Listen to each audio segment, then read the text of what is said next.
नमस्कार दोस्तों, स्वागत है आप सभी का हमारे YouTube channel GK Prince academy में। और मैं राकेश कुमार आप सभी का स्वागत करता हूं।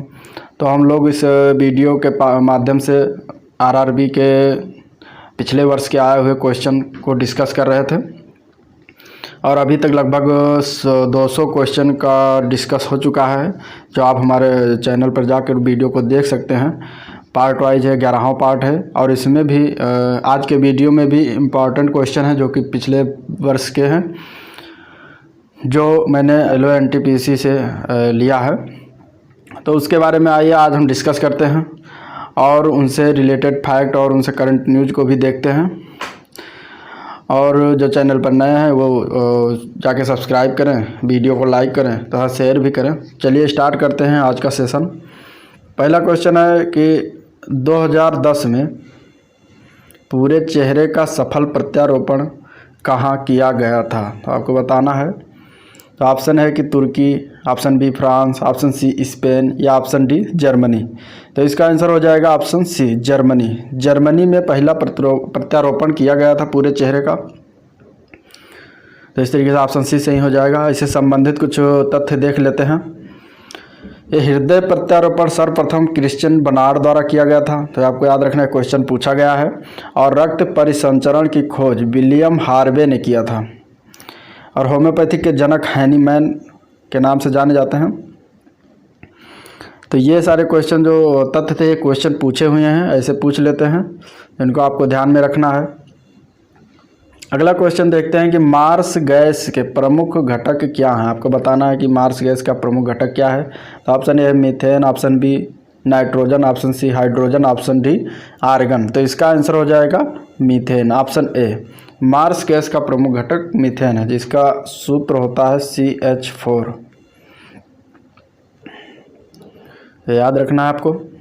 अगला क्वेश्चन है मानव त्वचा की औसत मोटाई कितनी होती है? आपको बताना है कि मानव त्वचा की मोटाई कितनी होती है। 2 mm, 0.2 mm या 1 mm या फिर 1.2 mm। तो इनमें से आपको बताना है कौन सा आंसर सही होगा। तो इनमें से जो ये ऑप्शन दिए हुए, ये चारों ऑप्शन गलत हैं। इनमें से कोई सही नहीं, बल्कि इसमें माना जो गया था वो 2 mm माना गया था। लेकिन औसतन मोटाई जो मानव त्वचा की होती है वो होता है 1 mm से लेकर 4 mm तक मोटाई। तो ये आपको ध्यान में रखना है। इसके बीच में जो आएगा वही औसतन मोटाई लगभग 4 mm के बीच होता है। तो ऑप्शन में कोई भी नहीं सही था। हालांकि इसमें ऑप्शन ए जो है 2 mm माना गया था। तो इससे संबंधित और कुछ देख लेते हैं तथ्य। त्वचा में पाई जाने वाली तेलीय ग्रंथियां एवं स्वेद ग्रंथियां सीबम एवं पसीने का स्त्रवण करती हैं। ये आपको याद रखना है। त्वचा बाहरी संक्रमण से बचाता है। तो ये कुछ फैक्ट थे। अगला प्रश्न है कि किसे व्यवहारिक मनोविज्ञान का जनक माना जाता है? ये क्वेश्चन पूछा हुआ है एनटीपीसी 2016 के प्रश्न पत्र में कि व्यवहारिक मनोविज्ञान का जनक किसे कहते हैं। इसका आंसर हो जाएगा विल्हेम वुंदत। विल्हेम वुंदत को व्यवहारिक मनोविज्ञान का जनक कहते हैं। तो ऑप्शन सी सही हो जाएगा इसका, विल्हेम वुंदत। अगला प्रश्न है कि निम्नलिखित में से कौन सी एक अक्षीय हड्डी नहीं है? आपको बताना है कि कौन सा एक अक्षीय हड्डी नहीं है। ऑप्शन ए है कपाल, ऑप्शन बी मेरुदंड, ऑप्शन सी कंधा या ऑप्शन डी पसली। तो इनमें आपका आंसर सही हो जाएगा ऑप्शन सी कंधा। कंधा की हड्डी जो होती है वो अक्षीय हड्डी नहीं होती है, ये आपको ध्यान में रखना है। इससे संबंधित कुछ फैक्ट देख लेते हैं। तो पसलियों में कितनी हड्डियाँ होती हैं टोटल? तो पसलियों में 24 हड्डियाँ पाई जाती हैं और सिर में 29। तो ये आपको ध्यान रखना। घुटनों की अस्थियों का नाम पटेला होता है और कलाई की अस्थियों का नाम कार्पल्स है। तो ये आपको ध्यान रखना है। अगला क्वेश्चन है कि निम्नलिखित में से कौन सा क्षेत्रफल के मामले में भारत का सबसे बड़ा केंद्र शासित प्रदेश? आपको बताना है कि क्षेत्रफल के मामले में भारत का सबसे बड़ा केंद्र शासित प्रदेश कौन सा है। ऑप्शन ए है चंडीगढ़, ऑप्शन बी अंडमान और निकोबार द्वीप समूह, ऑप्शन सी दिल्ली या ऑप्शन डी दादरा नगर हवेली। तो इसका आंसर हो जाएगा option C, option B Andaman Nicobar द्वीप समूह, जो कि क्षेत्रफल के मामले में भारत का सबसे बड़ा केंद्र शासित प्रदेश है। और वैसे पूरे राज्य में देखा जाए तो सबसे बड़ा क्षेत्रफल राजस्थान राज्य का है। तो ये आपको ध्यान में रखना है। इससे कुछ रिलेटेड तथ्य देख लेते हैं अंडमान निकोबार द्वीप समूह की राजधानी जो है वो है पोर्ट ब्लेयर। पोर्ट ब्लेयर इसकी राजधानी है और पोर्ट ब्लेयर में सेलुलर जेल है जहां काला पानी की सज़ा दी जाती थी, तो आपको ध्यान में रखना। और लॉर्ड मेयो की हत्या भी 1872 ईस्वी में पोर्ट ब्लेयर में कर दिया गया था। तो ध्यान रखना चीज़ें अंडमान निकोबार द्वीप समूह से कुछ तथ्य। अगला क्वेश्चन है कि फतेहपुर सीकरी का निर्माण किसने किया था? तो फतेहपुर सीकरी का निर्माण किसने कराया था ये आपको बताना। Option A Humayun, option B Akbar, option C Jahangir या ऑप्शन डी है शाहजहां। तो इनमें आपका आंसर सही हो जाएगा अकबर। अकबर ने फतेहपुर सीकरी का निर्माण कराया था, तो ऑप्शन बी सही हो जाएगा आपका। फतेहपुर सीकरी का निर्माण अकबर ने कराया था। और बाकी ऑप्शन से देख लेते हैं कि हुमायूं, जहांगीर और शाहजहां ने क्या क्या निर्माण करवाया है। तो शाहजहां द्वारा निर्माण जो करवाया गया था वो ये पॉइंट है। शाहजहां द्वारा लाल किला का निर्माण कराया गया था। लाल किला दिल्ली का निर्माण शाहजहां ने करवाया था। ताजमहल का निर्माण आगरा में है, शाहजहां ने करवाया था। मयूर सिंहासन का निर्माण कराया था। जामा मस्जिद का निर्माण कराया था और रेशम बाग का निर्माण कराया था। मोती मस्जिद, दीवाने आम, दीवाने खास, ये सारे शाहजहां द्वारा निर्माण कराए गए। ये इनसे संबंधित तथ्य हैं। और 1571 में फतेहपुर सीकरी का जो है उसका निर्माण करवाया गया था अकबर द्वारा, तो ये आपको ध्यान में रखना। 1571 ईस्वी में फतेहपुर सीकरी में बुलंद दरवाज़ा है और पंचमहल भी है, ये भी पूछ लेते हैं कभी कोई क्वेश्चन में। और हुमायूं का मकबरा का निर्माण उसकी विधवा हमीदा बानो बेगम द्वारा कराया गया था, ये भी क्वेश्चन पूछा हुआ है। अब देखते हैं जहांगीर द्वारा क्या निर्माण कराया गया। तो जहांगीर ने अकबर का मकबरा बनवाया था, आगरा में है जो कि सिकंदरा के पास, और शालीमार बाग बनवाया था जो कि कश्मीर में है। तो आपको ध्यान में रखना है इस क्वेश्चन के तथ्य को, इससे संबंधित क्वेश्चन बहुत सारे पूछे जाते हैं।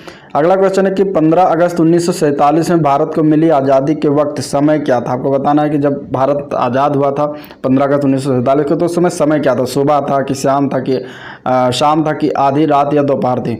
तो इनमें आपका आंसर सही हो जाएगा आधी रात। जब भारत को आज़ाद किया गया था तो उस समय वक्त जो था वो आधी रात का समय था, 15 अगस्त 1947 को। ऑप्शन सी सही हो जाएगा इसका। नेक्स्ट क्वेश्चन देखते हैं, कार्ल सगन कौन था? कार्ल सगन कौन था इसके बारे में बताना है कि कार्ल सगन कौन था। एक अमेरिकी खगोल शास्त्री था, ऑप्शन बी ब्रिटिश भौतिक विज्ञानी था, ऑप्शन सी फ्रांसीसी अंतरिक्ष यात्री थे, या फिर ऑप्शन डी अमेरिकी राष्ट्रपति था। तो कार्ल सगन जो था वो एक अमेरिकी खगोल शास्त्री था। ऑप्शन ए सही हो जाएगा इसका, इस पर ध्यान रखना, ये क्वेश्चन पूछा हुआ है। अगला प्रश्न है कि PNR, ये रेलवे से संबंधित क्वेश्चन है कि PNR का पूरा नाम क्या है, आपको बताना है, क्वेश्चन आया हुआ है। तो रेलवे से संबंधित एक या दो क्वेश्चन पूछ लेते हैं पूरे रेलवे NTPC में। तो इनमें आपका आंसर सही हो जाएगा B, passenger name record. Railway का पूरा नाम, PNR का पूरा नाम होता है पैसेंजर नेम रिकॉर्ड। तो ऑप्शन बी इसका सही हो जाएगा। नेक्स्ट क्वेश्चन देखते हैं कि द्विसदनीय विधानसभा का मतलब क्या? द्विसदनीय विधानसभा का मतलब क्या अर्थ है, इसको ये बताना है। तो इसका द्विसदनीय विधानसभा का अर्थ होता है कि विधायकों को दो अलग विधानसभाओं में बांटा जाता है या रखा जाता है। तो इसका ऑप्शन सही हो जाएगा सी, ऑप्शन सी इसका सही हो जाएगा। विधायकों को दो अलग विधानसभाओं में बांटा जाता है। अब इससे संबंधित कुछ तथ्य देख लेते हैं। भारत में संसद दो सदनीय भारत में संसद, एक का नाम है राज्यसभा और दूसरे का नाम है लोकसभा, जिसको क्रमशः राज्यसभा को उच्च सदन कहते हैं और लोकसभा को निम्न सदन कहा जाता है। तो आपको ध्यान में रखना है। अगला प्रश्न है, सहिष्णुता के अभ्यास में उसका दुश्मन ही उसका सबसे अच्छा शिक्षक होता है। यह शब्द किसने कहे थे? आपको ये बताना है कि जो ये शब्द दिया गया है, सहिष्णुता के अभ्यास में उसका दुश्मन ही उसका सबसे अच्छा शिक्षक होता है, तो ये जो शब्द कहा था वो दलाई लामा ने कहा था। तो इस तरीके से इसका आंसर सी सही हो जाएगा, दलाई लामा। दलाई लामा एक तिब्बती जनता का आध्यात्मिक गुरु हैं और दलाई लामा को शांति का नोबेल पुरस्कार भी दिया गया, तो ये आपको ध्यान में रखना है। अगला क्वेश्चन है कि बीबी पारा क्या है? बीबी पारा क्या ये बताना है। तो बीबी पारा वो होता है जो धमनियाँ जो जिंदा पैदा होती है उन्हें विपारा कहते हैं। तो ये आपको ध्यान में रखना, ऑप्शन ए सही हो जाएगा। इससे संबंधित कुछ फैक्ट देख लेते हैं। हृदय से शरीर की ओर रक्त ले जाने वाली रक्तवाहिनी को धमनी कहते हैं। धमनी किसे कहते हैं? हृदय से शरीर, सारे शरीर, संपूर्ण शरीर में रक्त को ले जाने वाली रक्तवाहिनियों को धमनी कहा जाता है, और शरीर से हृदय की ओर रक्त ले जाने वाली रक्तवाहिनी को शिरा यानी कि वेंस कहते हैं। तो आपको ध्यान में रखना कि शिरा और वेंस में क्या अंतर है, इनका अर्थ क्या है। और शिराओं में अशुद्ध रक्त होता है जबकि धमनियों में शुद्ध रक्त होता है। तो वो भी आपको ध्यान में रखना, क्योंकि ये क्वेश्चन इस तरीके से पूछ लेते हैं कि धमनियों में कौन सा रक्त बहता है, शुद्ध या शुद्ध, या फिर शिराओं में कौन सा रक्त बहता है, शुद्ध या शुद्ध। तो शिराओं में अशुद्ध और धमनियों में शुद्ध रक्त रहता है। अगला क्वेश्चन है कि मेक इन इंडिया का प्रतीक यानी कि लोगो किसका बना है। आपको बताना है कि मेक इन इंडिया का जो लोगो वो उस पर क्या बना है। तो उस पर बना है कोक्स से बने शेर। ऑप्शन ए सही हो जाएगा इसका, कोक्स से बने शेर। अब मेक इन इंडिया से संबंधित कुछ देख लेते हैं फैक्ट। मेक इन इंडिया जो 15 अगस्त 2014 को प्रधानमंत्री जी ने लाल किले से इसको लॉन्च किया था या फिर घोषणा किया था, और इसका उद्देश्य था भारत में वस्तुओं को बनाने पर बल दिया जाना तथा विदेश से आयातित वस्तु को कम करना, ये इसका उद्देश्य था।